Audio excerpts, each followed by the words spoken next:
ভাই আমার ভুল হয়ে গেছে ভাই, আমার মাফ করে দেন, জীবনে আমি আর এই ভুল করবো না। তাহলে এখন আমরা কি শিখলাম? মাশাআল্লাহ, আপনার মেয়েকে আমার খুব পছন্দ হয়েছে। আপনি রাস্তা দিয়ে হেঁটে যেতেছেন, কেউ আপনার টিজ করলো, কি করবেন? কি করব না কি করি সেটা দেখেন। আর জীবনে কোনোদিন কোনো মায়ের দেখে শেষ বাজবে না বল। এই জীবনে কোনোদিন কোনো মেয়ে দেখলে শীষ বাজাবো না। আমার বাড়ি হলো 16 নম্বর রোডের মধ্যে, আপনি এর আগে গাড়ি চালাবেন কি লিগা?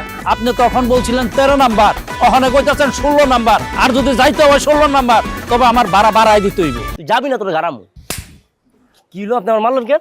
মায়ের উপরে ওষুধ নাই, কথায় কথায় আরে কাজ তো কেন মারতাছ? কবুতর কাঁদবি না, কাঁদলে কিন্তু তোর বয়ফ্রেন্ডের পরে আগে তোর পিটাবো। পৌঁছায় না, না না না, তো আবেগ পাস করতে তোরা কত আমার কোত্থেকে আসে এত আবেগ? তাই তো বলি উপায় না।